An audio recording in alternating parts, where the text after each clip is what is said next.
زمینی آریا چرخ گرداند و آب از چرخه‌های آسیا از سر از آغاز گردد سرزمینی آریا چرخ گرداند و آب از چرخه‌های آسیا پایتخت ملک سوختی باستان بود این مکان از سر از آغاز گردد سرزمینی آریا تاجش از طلا و فرش آمده از کبریا در جهان امروز نامی مملکت مشهور گشت گل کند چون باغی گلگردان سر از مز پیشوا گل کند کشور چون باغستان زی فیض پیشوا سخن به خدایار و نورانشاه نامزد علمای پدرگوی که دیرکتوری ممنوعگاه تاریخی باستانشناسی سرند با معروضهشان عبدالله جان ایساقوف نخست کشاف سرند. البته موضوعی که من برای محاکمه و نظر شما پیشنهاد نمودم این از تقدیر و قسمت نخست کشاف سرزم عبدالله جان ایساقوف است. وقتی که ما از سرزم سخن میگوییم حتما در نظر ما سیمای بسیار نورانی و یک مرد میانه قد، مهنت دوست و نفری که تمام هستی خود را برای آموزش این سرزمین و این منطقه و این تاریخ بخشیده است هویدا میگردد. عبدالله جان ایساقوف پس از ختم مکتب عالی با روخت و کار به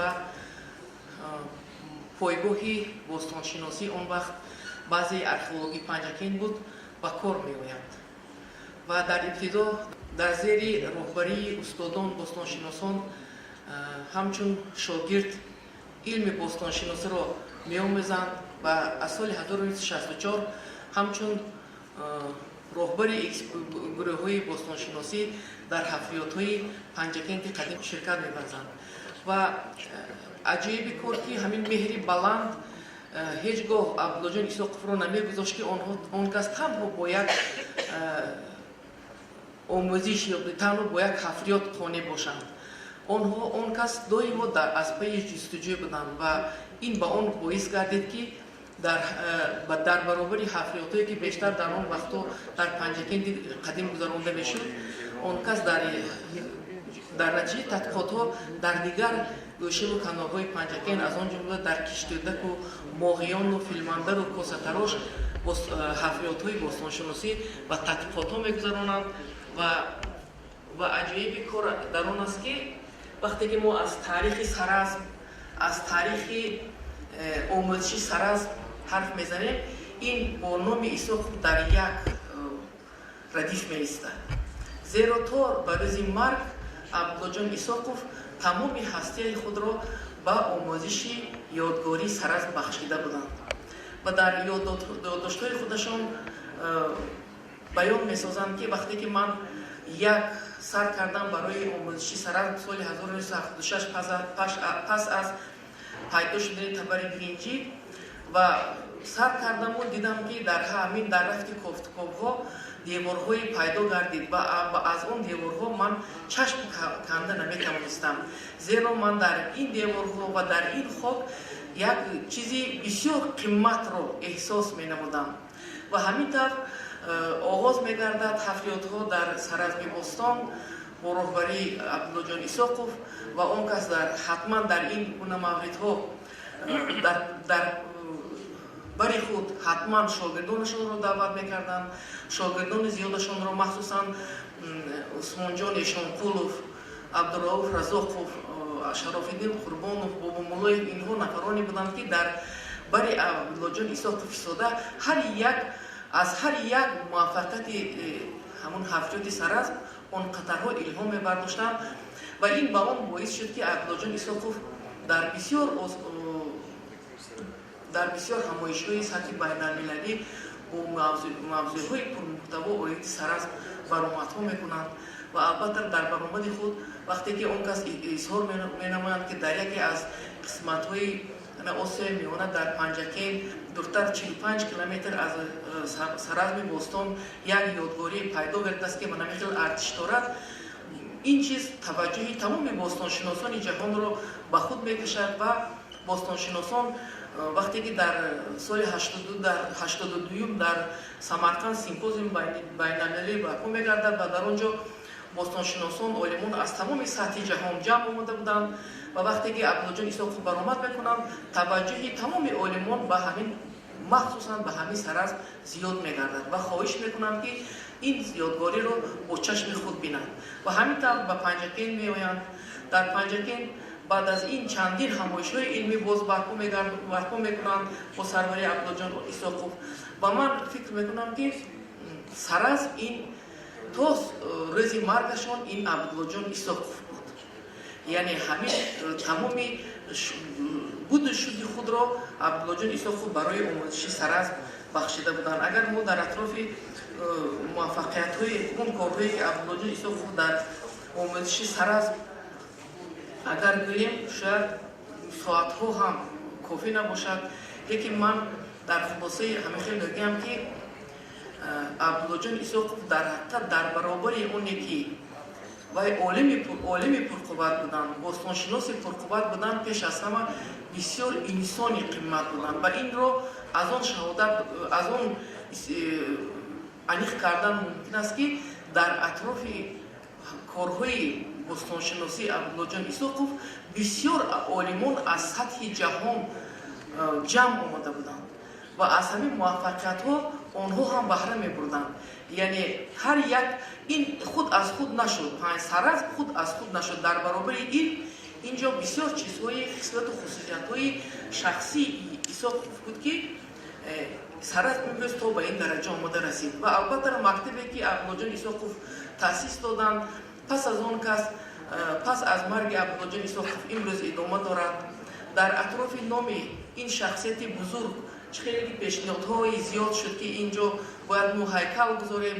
Панҷакен як гӯшаеро як кӯчаеро ба номи ин шахсияти бузург гузоштааст ва албатта меарзад ки дар ҳақиқат мо ин шахсиятро ҳамчун ман дар назар дорам панҷакентиён бояд ба он андозае қадр кунем ки бояд гузаштагон аз ин чиз рӯҳашон шод бошад, ояндагон аз ин чиз баҳра бардоранд. ва рости гап пас аз марги Абдуллоҷон Исоқов фаъолияти он касро мана чихел ки ман инҷо нақл кардам бо шогирдони он кас давом доданд ва мо албатта ҳаракат мекунем ки дар ҳамин як рӯз ду рӯзе ки шумо дар ин чорабиниҳо ширкат мекунед боз дар ҳамун ҷои худаш рафта албатта дар ёдгории Сараз бо чашми худ мебинед анамун ҳафриётҳое ки шахсан Абдуллоҷон Исоқов бо роҳбарии худ гузаронданд ва ман фикр мекунам ки баргузор гардидани симпозиуми байналмилалӣ ва таҷлили ҷашни 5500 солагии Сараз ки маркази тамаддуни кишоварзӣ, ҳунармандӣ ва шаҳрсозии тоҷикон аст ва инҷо бисёр баромадҳои хушрӯй ҳам буд ва ман фикр мекунам ки ин барои мардуми тоҷик, барои мардуми орионажод, барои тамаддуни тамоми мардуме ки имрӯз ифтихор аз ин Саразму аз ин таърих дорад бисёр ба маврид аст ва ман бори дигар ҳамаи шумоонро хайрамақдам мегӯям, нури дида тоҷи сар мегӯям ва шояд бо имконият шавад ки бо дар атрофи ин мавзӯъ мо суҳбат дошта бошем. Сарбаланд бошед. Разоқов Абдураuf, номзади илмои таърих, корманди илмии мамнӯъгоҳи таърихи бостоншиносии Саразм. Саразм яке аз нахуст шаҳрҳои Авроосиё. Ассалому алайкум дӯстони азиз. кашф ва тадқиқоти илмии бисёрсолаи шаҳри Сараз давоми шоҳидони собис вақти саразмони Бостон ҳанӯз дар айёми хеш бо мадади қадими аҳди кишоварзӣ аз соҳили баҳри Ҳинд то Эрону Покистон, Афғонистон густариш ёфта то марзи шимолу шарқи Осиёи марказӣ дар мисоли ёдгорӣ омода расидааст. Сарази Бостон дар ҳамин марҳила бо ёдгории ҳамдаври хеш дар байналмилали Эрон, Болгистону Афғонистон, Туркмистони ҷанубӣ, даври мадади навоздоҳ 2-4, мадади ёдгории Эрон тепеи ҳисор, тепеи яъё, шуш, меҳгар, шаҳри сурхта, афғонистон, мундиғоқ, талукан. Инчунин ёддории ҳамдавру ҳамзамони тамаддуни ҳиндустон, хараппа, махеҷадаро, чанхудоро ва кулӣ. Инчунин ёдгории самти шимоли маданияти калтаманори соҳили баҳри арал, маданияти авванасиҳои соҳили ҷанубии Сибир ва Қазоқистон ҳамдавру ҳамзамон буда бо сокинони Сараз алоқаҳои тиҷоратию фарҳангӣ доштанд. Сабаби ҳамин тиҷорат, ҳамин сабабҳо чизае ки устод убалиёс гуфтанд, Сараз дар як пункти садагӣ ҷойгир буд. Боригарии сарвати табиии болои Зарафшон ки шаҳри ки Сараз дар ин мавзеъи стратегӣ ҳанӯз 5500 қарор дошт, дар айёми хеш ба худ намуданд ва ба содирот баровардани мисли қурбошин, сурб, қалагӣ, тилло, нуқра, сангҳои гаронбаҳо ва ғайраҳо то ҳудуди 1500 километр ба қабилаҳои ҳамҷавор шӯравӣ гашта буд. Дар натиҷа ҳанӯз охири ҳазорсолии чорум ва ибтидои ҳазорсолии сеюм қабл аз милод шаҳри Сараз ба яке аз марказҳои муҳимтарини омӯзишёбӣ ва рушди такомилёбии ахлоқҳои Авроосиё табдил ёфт. Дар таърихи башарият то пайдоиши роҳи бузурги Абрешим 1000 сол қабл аз роҳи бузурги Абрешим аз Сараз шаҳри қадимии Сараз роҳи лоҷвард мегузишт. маҳз лоҷварди Бадахшон дар Сараз коркард мешуд, бо ҳамдастони ҳунармандони шаҳрошӯби Сарази Бостон коркард мешуд ва аз Сараз ба қилъаҳои ҳамҷавор содирот карда мешуд. Зеро мо футалелҳо дорем, дар Сараз дашғолҳои лоҷвард, парноҳои лоҷварди бисёре пайдо кардем ки дар худи Сараз коркард мешуд. Инчунин дар чизае ки устоди Ёқуб нақл карданд, аз яке аз қонунҳои бузурги он давлат ҳоли Нушистон буд ки дар ҳазорсолии сеюм ин фикри мо якҷоя аст, роҳи қалъагӣ мекуништ. худаш ихтирои қалъагӣ ақли зеҳноро то мекард ки қалъагиро пайдо кунанд ва таркиби мис ҳамроҳ кунанд ва онро ба содирот бароранд то Авроосиё. ҷолиби қад аст ки аз инчунин баробари ҳамин маъданҳо фақат як чизро қайд мекунам. баъзан ман ҳамин хел гӯшам садо метиҳад ки дар хондорҳои дуқубатии саразмиёни Бостон кӯҳдорони Сараз сафорро мегудохтанд, на оҳанро. дар давраи Сараз оҳан мавҷуд набуд, ҳоли оҳан пайдо шуда мебуд. баъди 1000 солу 1500 сол дар асри деҳи қабл аз милод оҳан пайдо мешавад. ва маҳз бо шароити табиии мусоид захираҳои бои маъданиҳои полиометаллӣ дар намуни қалъагӣ, тиллову нуқра, қурғоши, мис, сангҳои ороиши ва ғайраҳо ки бевосита дар Сараз коркарда шуда буданд ва дигар тарафҳо содир карда мешуд. ҷолиб қайд аст ки аз Сараз миқдори зиёди бозиёфтҳои моддӣ ва воридотӣ ба мисоли лоҷварди Бадахшон ба воситаи ёдгорҳои Афғонистон, Талукану Мундиғоқ, ақиқи Қароқум бисёр саф меравад дар бисёр гапҳо ки Қароқум даштҳои Туркменистони ҷунубӣ ки Сараз бо давраи аҳди маданӣ намозгоҳи 2-4 ҳамдар буд, қабилаҳо рафту омад доштанд. аз ҳамон даштҳои Қароқум ақиқи сурх мегирад, дар либоси шоддухтари Саразро ором медиҳад. фирӯзаи Фарғонаю нишоатҳои Эрон, зарфҳои мунаққиши хоси Балуҷистону Систону Афғонистон ва садафҳои баҳрии соҳили баҳри Ҳинд ва савдову тиҷорат ба Сараз ворид гаштанд. Саразми Бостонӣ дар шимолу шарқии Осиёи марказӣ ба яке аз истеҳсолкунандагони асбобу либосҳои маъданиро ба зимин хиш дошт ва дар натиҷа маъдану зари Зарафшон дар миёни қабилаҳои дашти Қароқуму Систону Балуҷистон аз Сараз ворид мегаштанд. муаррихони зиёду ватанӣ хориҷӣ ба мисоли Чайлд, Бартолд, Гулияев, Массон Вадим Михайлович, Сайриди, Аскаров, Ширинов, Киркиёв, Абдулҷон Исҳоқов ва дигарҳо дар баҳси проблеми урбанизатсия, пайдоиши аввалин шаҳрҳо изҳори ақида намуданд. зуҳуроти маданияти шаҳрсозию шаҳрдорӣ дар шарқи миёна пасу пеш бо хусусиятҳои ба худ хос омадааст. нахуд шаҳрҳо ҳанӯз дар миёнаҳои ҳазорсолии чорум қабл аз милод ва нимаи дуввуми ҳазорсолии се дар Шумер, Акада, дар Мисру Ҳиндустон дар охири ҳазорсолаи се ва ибтидои ҳазорсолаи ду дар чин, ҳазорсолаи ду дар Африқои Шарқӣ ва дар ҳазорсоли яке пеш аз милод дар Мезоамерика пайдо гардидаанд.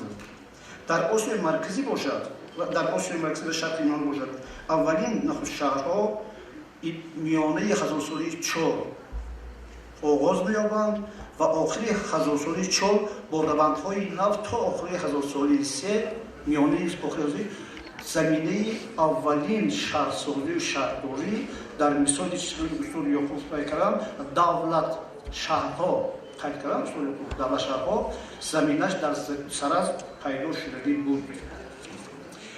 дар Осиёи марказӣ ва Шарқи Миёна бошад, аввалин шаҳрҳо дар ҳамон ҳазорсолаи 4 дар мисоли ёдгориҳои намозгоҳ 2-4 Олтитепаи Туркменистони ҷанубӣ, Мундакики Афғонистон, шаҳри Сурхии Шуш, тепаи ҳисори Эрон, Махиҷадару Харапи Ҳиндустон, Мергару Пираки Балуҷистон, Покистон имрӯза, Аркаим, театри Зданоҷ омӯхта мешавад, ҷанубии Сибир ва ғайраҳо ба вуҷуд омаданд. Шаҳре ки Сараз бошад, пасу пеш ҳамдар бо яктар ёдгории закрида ҳамзон буда, ба аксари онҳо алоқаҳои хуб ташкил карда шудаи тиҷоративу фарҳангӣ доштааст ва маҳз бузургии мавқеи мақоми шаҳри Сараз дар байни ёдгорҳои аҳди қадимии кишоварзи Осиё ва Шарқ дар ҳамин чиз мебошад. дар ёдгории Сараз якчанд аломатҳои пайдоиш ва рушдёбии авлишаҳрро мушоҳида менамоед. маслоҳати бузурги ёдгорӣ то 100 гектар, биноҳои истиқоматӣ, мазҳабӣ ва маъмурии сохти боҳашамат дошта, кӯчаҳои сангпаршкардида, растаҳои ҳунармандӣ, зуҳуроти инкишофи баланди савдову тиҷорат то ҳудуди 1000-1500 километр бо қабилаҳои ҳамҷавор ва соҳаҳои алоҳида тахсисшудаи меҳнат, кишоварзӣ, чорводорӣ, хонагӣ ва доманакӯҳӣ, кӯловгарӣ, марданҷӯӣ, мардангудозӣ, зарфшӯиву заргарӣ, бофандагӣ, ресандагӣ, чарбгарӣ, коркарди чӯб, сангтарошӣ ва ғайраҳо ки яке аз рукнҳои хоси маданияи шаҳрсозии шаҳрдории шаҳрро ифода менамуд, дар симои Сараз мушоҳида кардан мумкин аст. ва пешрафти савдору тиҷорати байни қабилаҳои ҳамҷавор дар шаҳри Сараз пеш аз ҳама нишоини зери мустоидат намуданд. тахассуси байни қабилаҳо, яъне қабилаҳо ба гурӯҳҳои иҷтимоӣ тақсим мешаванд. ҷудошавии ҳунармандӣ аз кишоварзӣ дар шакли мутамарказонидашуда, тараққиёти қувваҳои истеҳсолкунанда ва воситаҳои истеҳсолот, зиёдшавии намудҳо ва шаклҳои одатҳои мисли биринҷӣ, пешрафти чорводории хонагӣ ва паст гардидани роли шикор дар ҳайати ҷомеа, ҷамъоварии маҳсулоти иловагӣ, кӯшишҳо барои ғун кардани боигарӣ, зебу зинат ва ҷавоҳирот аз сангҳои маъданҳои қиматбаҳо, маҳсулотҳои ороишии хоҷагии воридотӣ аз ёдгории ҳамҷавори Шарқи Миёна, мутамарказонидани соҳаи ҳунармандӣ ва ғайраҳо ки баъдан ба пайдоиши аввалин давлатшаҳрҳо замина гузоштанд. шаҳри Сараз баъди нимои тӯли ҳазорсолаи сеюми қабл аз милод бо сабаби хушсолии бисёрсола ки ин як ақиди бисёр олимони ки ҳамин давра аст, дар Осиёи марказӣ як хушсолӣ бисёр ҳатто прияхҳои кӯҳҳои зарафшон дар замони Сараз тарма мешуду, приях дошту, кишоварзони Саразро аз об таъмин менамуд, хушк шуданд, саразиён қӯд шуданд ба 4 сант ва беҳуда нест ки солҳои минбаъда баъди паҳну парешон гардани тамаддуни Сараз дар ҳудуди мардиёни Туркменистони ҷанубӣ ёдгории Гонур-теппа, дар имрӯза ҷануби Ӯзбекистон вилояти сухандории ёдгории Сафотепаи Ҷаркӯтан ва бозёфтҳои ҷузъии атрофи Самарқанд Чилнон Аванеса пайдо кардааст, дар Афғонистон ёдгории Дашни, дар Тоҷикистон ёдгории аҳди Биринҷи Кангуду Фархор ки дастари виноград ва бобуне чанд постоншуро таҳқим мекард, мо қиёс кардем ҳамон бозёфтҳои зебу зинаташ айнан шабоҳати Саразро дорад ки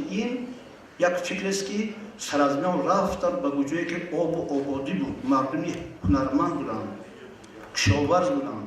охири гапам ин ки ҳоло Сараз 85% коста нашудааст. мана дар инҷо мебинед ки олимони Франсия тадқиқоти гиёҳманӣ гузаронданд, алами хатҳои зад ҳамаш нишонаи шаҳр будани Саразро ифода мекунад ва солҳои баъда барои кофтубофҳои идома мекунад то 100 сола худо хад насли оянда Саразро меомӯзад. Сараз шаҳр буд, шаҳр ҳаст, шаҳр мемонад. саломат бошед, хушом мекунад. сухан ба профессор Саидов Абдуқаҳор. хуб маърузаи тавсифи баъзе аз шаҳрҳои Моғорронар дар мулҳақот устуроҳи Ҷамол Қаршӣ. من میخوام درباره معلومات معرف اصلی نیمه دوم اصل 13 اصل 14 جنبال کرشی درباره بعضی شهرهای موارنه یک گزارش مختصر دهم. اثر این مؤلف ملاقات سران نام دارد و این یگانه اثر تاریخی می باشد که در زمان هجوم مغول‌ها در موارنه نوشته شده است. در گنجینه دستخط‌های شهر سن پترزبورگ دو نسخه دستنویس این اثر محفوظ است. نسخه سیوم این اثر در سالهای آخر از شهر کاسانسوی ولایت نمنگان جمهوری ازبکستان دریافت کرده است. در ملاقات سراغ برابر انعکاس واقعه‌های تاریخی معلومات جغرافی زیادی موجود است که دارای اهمیت کلان علمی می باشد. زیرا مؤلف به شهرهای موارنه و ترکستان شرقی سفر نموده مشاهده و دیده های خود را عاید به این موضوعها روی کاغذ آورده است. اینچنین او با اشخاص معروف این شهرها شناسایی پیدا کرده تأثیرات خود را درباره آنها قید کرده است. مؤلف درباره زندگی، عرف و عادت و موجودیت اهالی شهرها معلومات فراوان می‌آورد. معلومات او برای آموزش تاریخ و مدنیت خلق‌های ساکن این منطقه اهمیت مهم دارد. معلومات جمال قرشی عاید به شهرهای موارنه خیلی جالب است. یکی از شهرهایی که جمال قرشی به آنجا سفر کرده توصیف آن را در اثرش می‌آورد این شهر خوجند است. مؤلف می‌نویسد که خوجند به شرافت فراوانی میوه و خوشبویی‌اش جنت روی زمین بوده با رستنی‌ها و گل‌های خوشبوی احاطه گردیده است. در سیهان کشتی‌های زیاد شنا می‌نماید. چنانه که آسمان را ستاره‌های احاطه کرده زیب دادند، خوجند را ستاره‌های علم و علمان معروف ملت آرامیده‌اند. بسیار مؤلفان اصل میانگی دیگر نیز در اثرهایشان خوجند را تفسیر نموده‌اند. طبق اخبار ابن حوکل، استخری و مقدسی، خوجند یکی از شهرهای بزرگ و سراحالی موارنه به شمار رفته از جهت زیبایی در بین شهر و ولایت‌های موارنه جای اول را اشغال می‌نماید.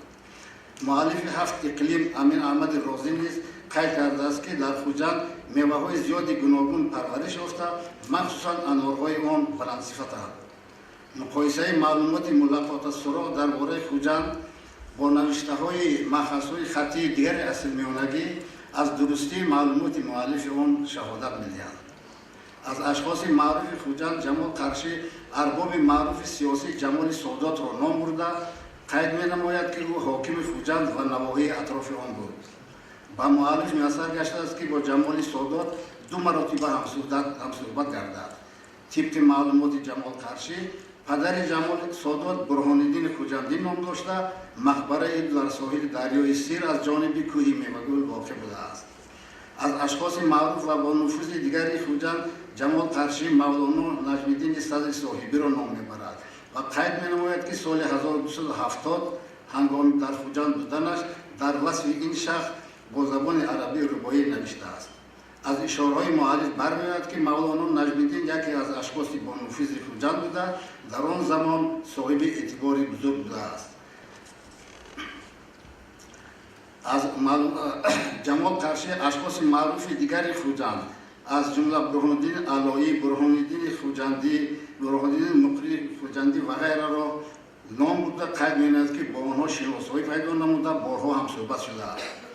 گفته‌های فوق الذکر گواه آنند که خوجند در آخر عصر 13 ابتدای عصر 14 یکی از شهرهای زیبا و مترقی موارنه بوده مرکز علم فرهنگ به شمار می‌رفت و در آنجا اشخاص معروف و دانشمند منحصر می‌بودند. جمال قرشی به وادی فرغانه نیز سفر کرده بود. او می‌نویسد که فرغانه مکانی سراسر سبز و خرم و آبادان بوده دارای باغ‌های زیبا و دلکش و مزرعه‌های بیکنار است. فرغانه باد و هوای خوب داشته آب و نوشابه‌اش از همه بهترین است و میوه‌هایش زود پخته می‌رسند. این گفته‌های جمال قرشی را مؤلفان حدود العالم، مصالح و الممالک، آثار البلاد و اخبار العباد نیز تصدیق می‌نمایند. از جمله شهرهای وادی فرغانه مؤلف درباره شهر آش معلومات داده قید می‌نماید که در آنجا دو کوه نه آنقدر بزرگ موجود است که یکی براکوه و دیگری حنف نام دارد. او می‌نویسد که قبر قتیبه ابن مسلم در دهه کلیت واقع بوده در نزد براکوه قبر اوصاف ابن برخیه وزیر سلیمان ابن داوود موجود است. ساکنان این محل حالا هم می‌گویند که مزار سلیمان در اینجاست و این کوه را تخت سلیمان می‌نامند. طبق اخبار جمال قرشی در موضع اسپید بلند 2700 نفر همسفران و پیروان پیامبر که آنها را خلیف عثمان ابن عفان با سرداری محمد ابن جریر به جنگ فرستاده بود دفن شدند. پس جمال قرشی اشخاص معروف فرعانه را ذکر نموده مدرس مدرسه مسجد ازگان شیخ برهان‌الدین خلیج و پسر او نصرالدین را نام میبرد. جمال قرشی در قطار اشخاص معروف فرعانه حاکم شهر آش منیر ابن عبدالقاسم آشی، شیخ و دانشمند معروف شمس‌الدین محمد ابن محمد قبوی، تاج‌الدین شهرستانی و دیگران را که از همعصران او بودند ذکر کرده قید می‌نماید که آنها در حیات سیاسی و فرهنگی فرعانه مقام خاص گزیدند. شهر دیگری که جمال قرشی 2 مرتبه به آنجا سفر کرده توصیف آن را می‌آورد این شهر شاش است. مؤلف قید می‌نماید که باد و هوای آنجا معتدل بوده، آب نوشاکی شیرین دارد. آن دیار سیربارش بوده، زمین‌های سیرحاصلند. مؤلف آثار البلاد و اخبار العباد و 7 اقلیم نیز گفته‌های جمال قرشی را تصدیق می‌نمایند. جمال قرشی قید می‌نماید که اهالی شاش جانبدار مذهب شافعی اند و در آنجا 4000 مسجد وجود دارد. هر یک محله از 60 یا 70 خانه عبارت بود. البته در اینجا هنگام ذکر عدد شماره مسجدها سهو جای دارد و شاید این خطای نسخه بردار باشد. مؤلف از اشخاص معتبر شاش ابوبکر قفال شاشی را نام برده می‌نویسد که او شیخ معروف و مفسر قرآن بوده تفسیر را 20 جلد تشکیل می‌کرد. جمال قرشی هنگام بار اول به شاش آمدن با شیخ مشهور آن جمال‌الدین هم صحبت می‌شود. شیخ جمال‌الدین 2 پسر داشته است که یکی علاءالدین و دیگری اوفق. هر دوی آنها از دایره اشخاص حکمران شهر نزدیکی داشتند. بار دوم به شاش آمدن جمال قرشی با ضبط آن از جانب پسر علاءالدین پهلوان محمود موافق آمد. پهلوان محمود شخص متفکر و شاعر معلوم آن دور بود و او با خواهر جمال قرشی ازدواج نموده بود. آنها پسری داشتند که ناصر نام داشت. جمال قرشی درباره پهلوان محمود و پسر او ناصر با زبان تاجیکی پارچه‌های شعری نوشته است که آنها در ملقات سراغ آورده شدند. شهر دیگری که جمال قرشی درباره آن معلومات می‌دهد این برجکند است. شهر از میانگی برجکند در بین جند و سیغناق در موضع دریای سیر واقع بوده. در آخر عصر 14 آن و خاربازار تبدیل یافته بود. جمال قرشی می‌نویسد که او سال 1274 به این شهر آمده بود و در نزد شهر تپه‌ها و قمزارهای زیاد وجود داشتند. زمستان آنجا برف زیاد می‌بارید. از جمله اشخاص معروف آن دیار مؤلف عالم و شاعر حسام‌الدین حامد ابن عاصم برجکندی را نام می‌برد و می‌نویسد که این شیخ فقیه بوده علم‌های زمان را از خود کرده بود و در نظم و نثر قوه‌سنجی می‌کرد. علاوه بر این حسام‌الدین خطاط ماهر بوده، حسن خط نهایت زیبا داشت. جمال قرشی در نزد او درس خوانده پس از ختم تدریس حسام‌الدین سند ختم او را با دست خودش نوشته است. به قول جمال قرشی حسام‌الدین عالم توانا بوده در ساحه نثر به زبان عربی یک چند اثرها آفریده است. از گفته‌های جمال قرشی برمی‌آید که برجکند در آخر عصر 13 یکی از مرکزهای فرهنگی در حوزه دریای سیر به شمار می‌رفت.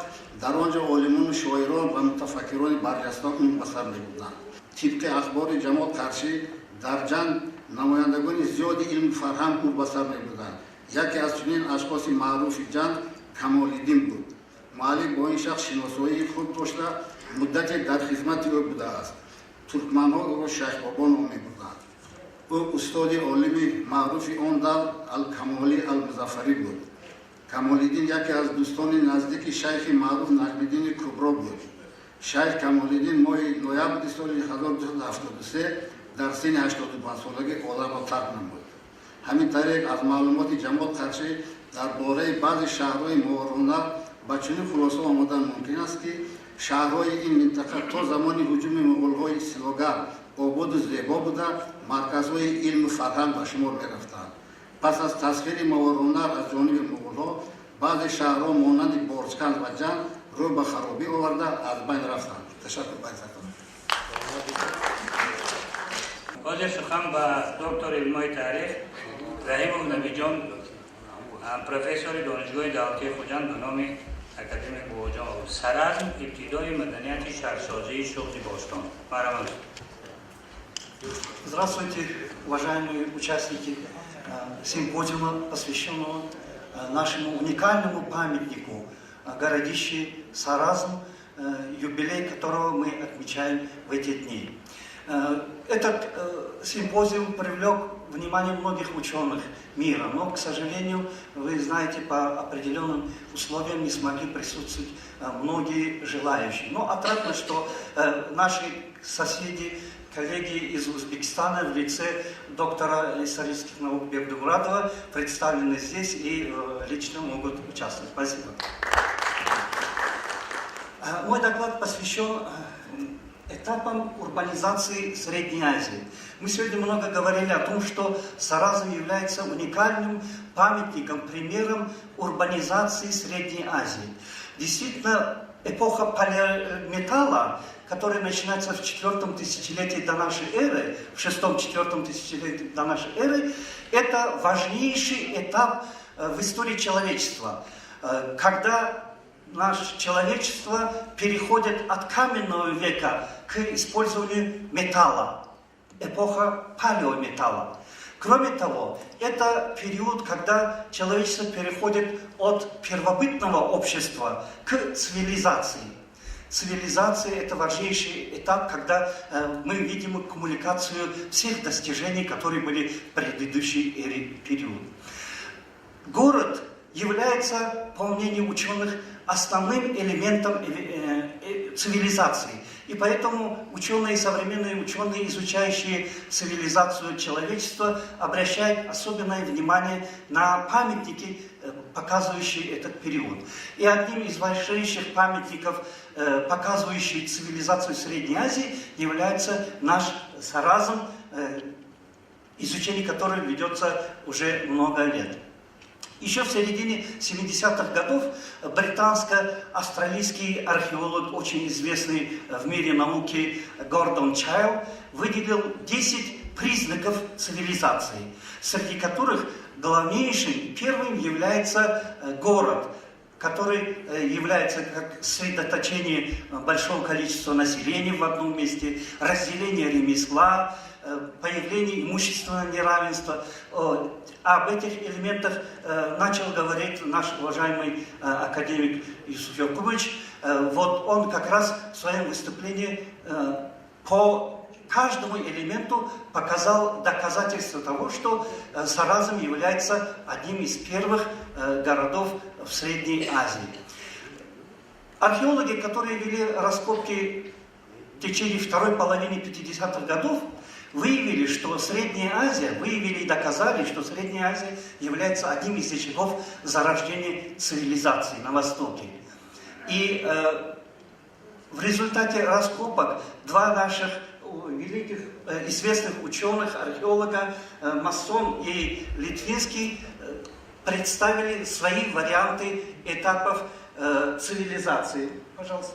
Вот здесь показаны этапы урбанизации Средней Азии, которые представили Борис Анатольевич Литвинский и Вадим Михайлович Массон.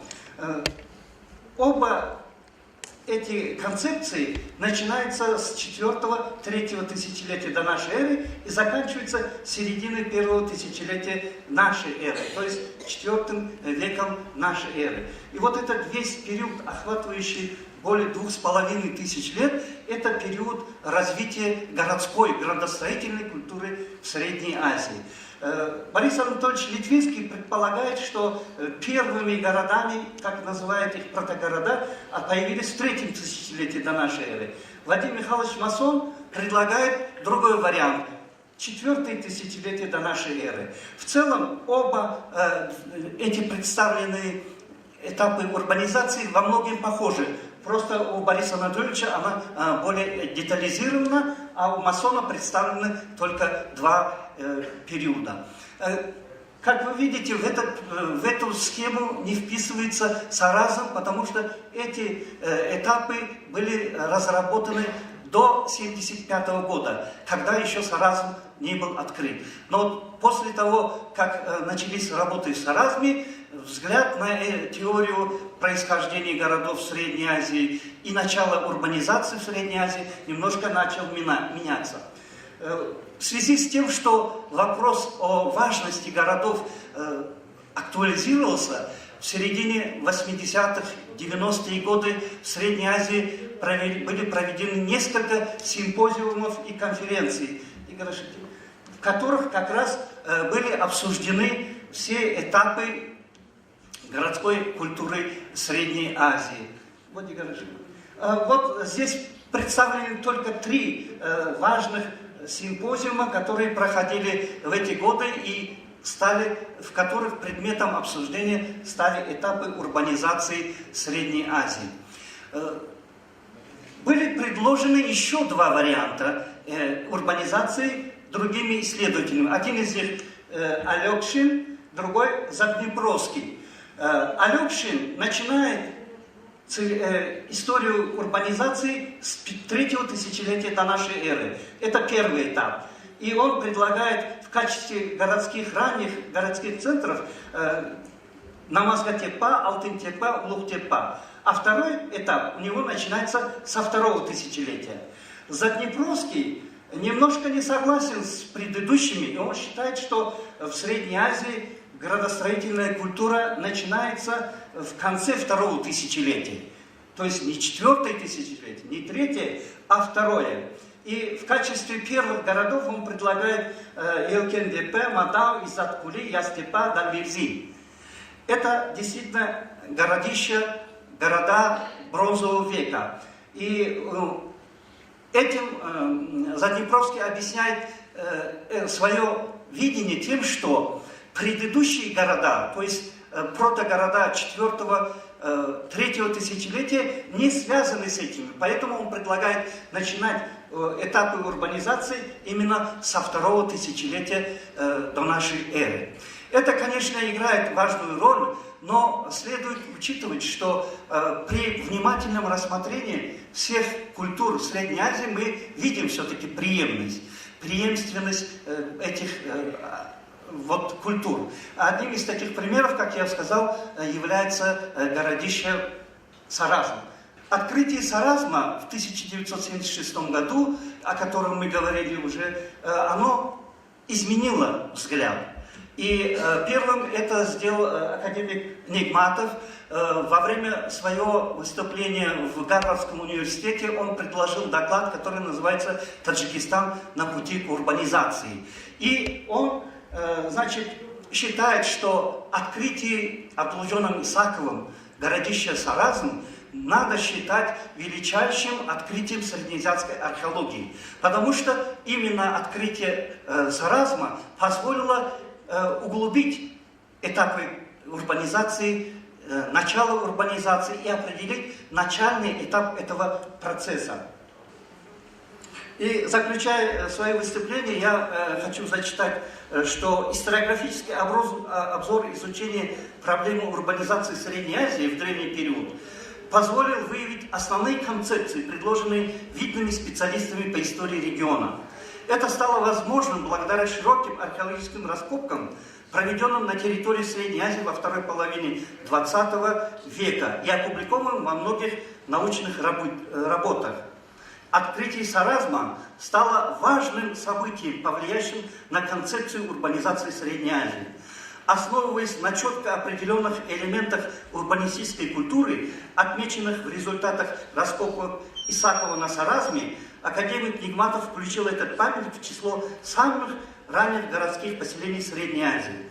Концепцию Нигматова, отражающего Саразм у истоков урбанизации и градостроительной культуры таджикского народа, подтвердили раскопки последующих лет, которые были проведены учениками и соратниками Абдулжона Исакова, Бабамулоевым, Разоковым и другими учеными, работающими на этом Саразме. Спасибо за внимание. سخن نوبتی با دکتر علم تاریخ پروفسور حمزه کامل ذکر شهرهای معروف ماوراءالنهر و خراسان در سفرنامه ابن بطوط. سرزمین پهناور سکونتی تاجیکان خراسان بزرگ از زمان که انسانیت شهرنشین شده است با شهرهای معروف خود در پیشرفت تمدن بشری نقش بارزی دارد. شهرها همیشه محل تجمع انسانهای سازنده، کانون تشکل ملتها، مکان رشد علم و فرهنگ و هنرمندی کشاورزی بودند. تاجیکان در این پهنای بزرگ سکونت خود شهرهای را مثل بلخ، مرو، نیسا، هرات، نیشاپور، سمرقند، بخارا، کیش، نخشب، ترمیز، شاج، اسروشند، خجند، پنجیکند و غیره ها را بنا کردند که در صده‌های گذشته مایه تحیر بشریت بودند. سرز در آغاز این روند سازندگی ملت تاجیک قرار داشت که 5500 سال از بنیاد آن را امروزها تجلیل می‌کنیم. در ارتباط این جشن تنویر اوضاع شهرهای ماورالنهر و خراسان در سده‌های میانه بر مبنای اخبار سفرنامه ابن بطوطه که از مهمترین منبع تاریخی است مبرم به نظر می‌رسد. سفرنامه شرف الدین عبدالله محمد ابن عبدالله محمد ابن ابراهیم تونجی معروف به ابن بطوطه در برگری واقعه‌ها و رخدادهای تاریخی است که اوضاع سیاسی و اجتماعی مملکت‌های سفر کرده‌اش را در فاصله بعد حادثه مغول و لشکرکشی‌های تیمور یعنی در نیمه اولی سده 14 منعکس می‌سازد. اخبار سفرنامه ابن بطوطه به ویژه راجع به ماورالنهر و خراسان و هندوستان در بسیاری از موردهای تاریخی یگانه منبع مستند دستی اول و منحصر به فرد میباشد. بخشی از مطالب سفرنامه بطوطه از شهرهای ماورالنهر و خراسان اخبار ما باشند که با حوادث و رخدادهای تاریخی که دیگر منابع اطلاع دادند مطابقت دارند. در برخی از موردها اخبار ابن بطوطه در تکمیل، تایید و توجیه نگاشته‌های دیگر مورخان بذل کمک می‌کنند. مسیر واردشوی ابن بطوطه به ماورالنهر از طریق دشت قیچاق و خوارزم است. خوارزم آن زمان از دید این سیاح مغربی از زیباترین و بزرگترین، مهمترین و معتبرترین شهرها بوده.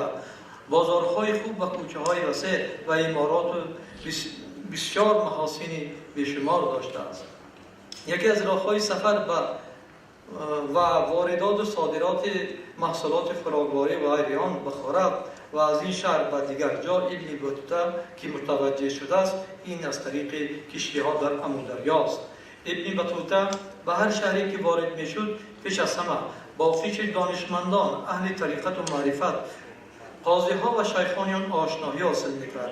در خلال نوشته‌هایش نام‌های زیاد از چنین اشخاص را می‌توان پیدا کرد که ماندگاری اسامی آنها در تاریخ مدیون شناسایی با این سیاح مغربی بود.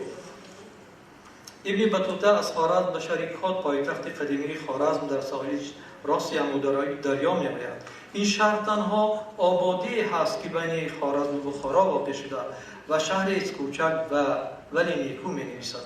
در مسیر بخارا ابن بطوطه به شهری که در 3 فرسخی بخارا که آن را وبکنه نام میبرد و آن در نقشه جغرافیایی شاهنامه با نام بلکن یاد شده است میرسد. وبکنه می‌نویسد و شهر است نیکو که نهرها و پالیس‌ها دارد. در این شهر انگور را از سال به سال دیگر نگاه می‌دارند و یک نوع میوه هم دارد که آن را آلو میگن که اون معروف با آلوی بخاراست امروزها. این زمان که ابن بطوطه از شهرهای ماورالنهر دیده میکرد از حادثه فاجعه‌بار و غم‌انگیز مغول 1 سده و بیشتری گذشته بود، اما هنوز هم آثار خرابکاری‌های مغول به چشم میرسید که آن مناظر هولناک از نظر ابن بطوطه نیز دور نماندند. از جمله ابن بطوطه درباره یکی از مرکزهای علم فرهنگ و سیاست سامانیان شهر بخارا بعد از حادثه مغول می‌نویسد: بخارا مرکز بلاد ماورالنهر است که به دست تنگیز تاتار ملعون جد پادشاه عراق، منظورش الخانیان ایران است، ویران گردید. اینک مساجد و بازارهای آن جز قسمتی کوچکی مخروبه است و مردمیان در ذلت و خواری به سر میبرند. اکنون در بخارا کسی که چیزی از علم بداند یا عنایتی به آن داشته باشد پیدا نمی شود.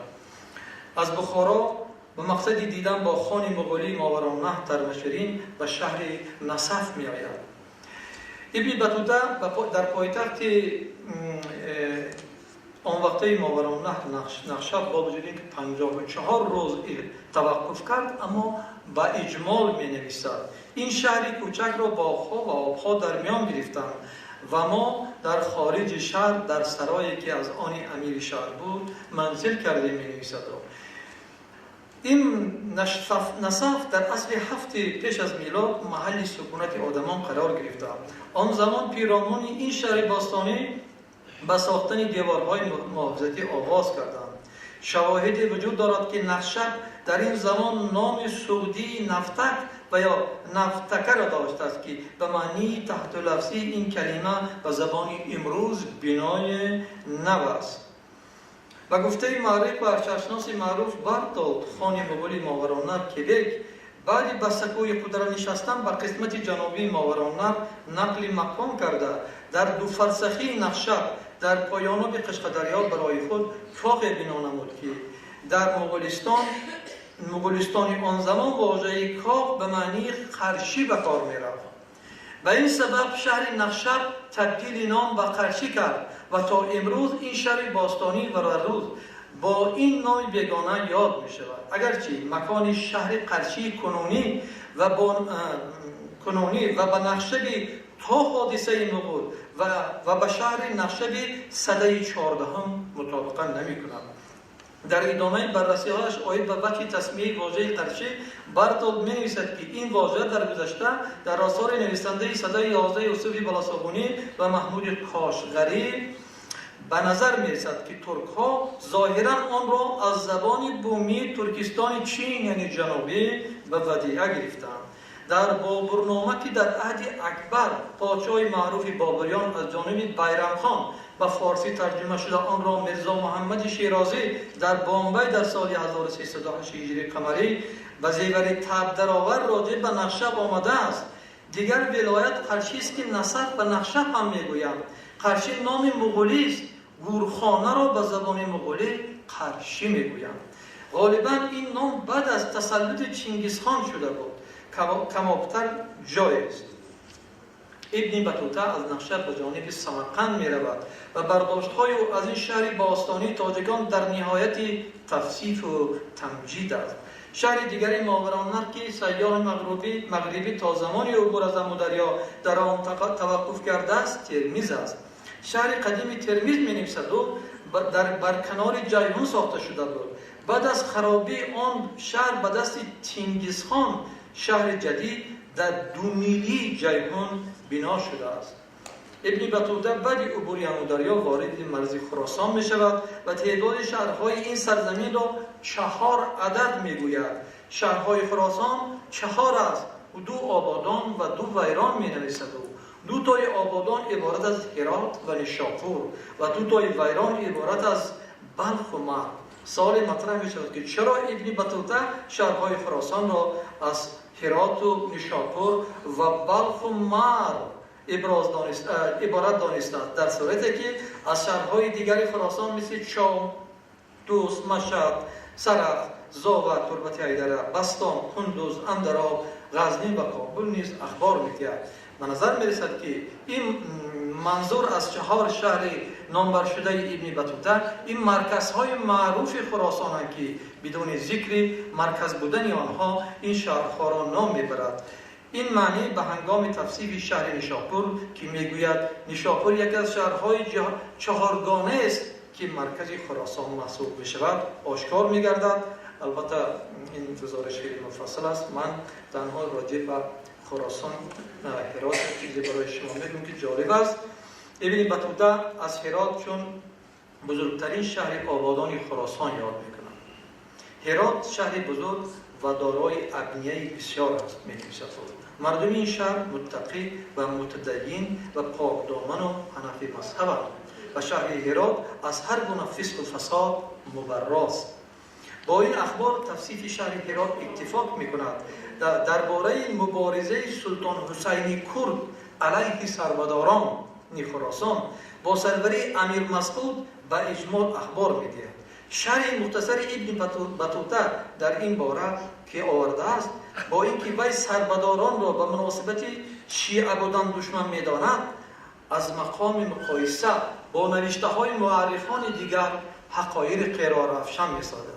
شاید رباعی که یکی از شاعران که درباره جنگ امیر خسروی کرد امیر حسین کرد با امیر مسعود سربدار سروده است، برای نشان دادن رنگ اصلی قیام سربداران سودمند باشد که گفته است: گر خسروی کرد بر دل ایران نزدی و از تیغ یلی گردن شیران نزدی، از بیم سنان سربداران تا حشر یک ترک دیگر خیمه به ایران نزدی.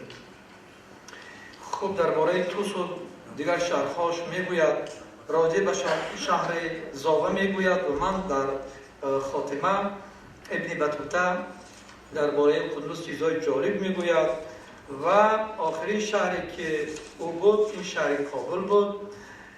ابن بطوطه از این شهر دیدن میکند.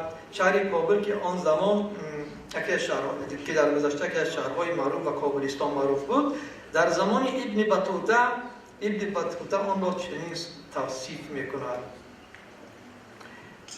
طایفه از عجم که افغان نامیده میشوند در آن سکونت دارند و این شهر بیشتر از یک قریه نیست. افغانان کیستان ها و گردنه های مستحکم در کوههای سلیمان در اختیار دارند. مردم بسیار قوی هستند و بیشتر به راهزنی مشغولند. یعنی این زمان افغان ها به کابل آمده بودند. خلاصه پژوهندگان و اهل تحقیق که به دنبال جستجوی‌ها و آگاهی‌های بیشتری هستند، بدون شک اخبار سفرنامه ابن بطوطه را پیرامون شهرهای ماورالنهر و خراسان سودمند خواهند یافت و از آنها به مثابه کلید نهانخانه اسرار تاریخ شهرهای تاجیکان در گستردر خراسان بزرگ استفاده خواهند کرد. تشکر. مهمانان عزیز، دانشمندان، من یک پیشنهاد دارم. اوجه ما ساعتی 6 است، 9 نفر دیگر باید برآمد. لباید. بله، اگر شما مقابل نباشید، من پیشنهاد میکنم که همه این مقاله هایی که پیشنهاد شدن یک چیز میبینید،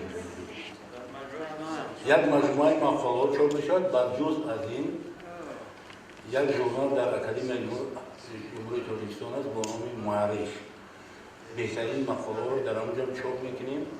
خب در گازیت و روزنامه و ژورنال ها مقاله ما و شما چاپ میشد. اگر دستگیری کنیم کنفرانس ما بخشیده به 5500 سالگی سرزم باستانی خاتمه میبخشیم و گفتنی هستم که واقعا بعضا مقاله هایی بودن که واقعا باعث افتخار بودن. در این مقاله ها کشفیات ها بودن، اما متاسفانه بسیار گوش کردن نتوانستیم. از این رو بار دیگر همه شما را تبریک میگویم با این کنفرانس و محتوای کنفرانس البته را روی چاپ می‌آورم و باشد که ما و شما در دیگر کنفرانس های بین المللی که وابسته به وطن و کشور و زادگاهمان هستند فعالانه اشتراک کنیم. سلامت باشید. خوش آمدید. تشکر جان. واقعا ژورنال مجله مجموعه سرزم است، البته 3 برابر شد و این معروضه‌ای که امروز هست برای 4 میشن. خواهش میکنم که به ما رسانید با شکل الکترونیک. خوش آمدید. یک جهان تشکر.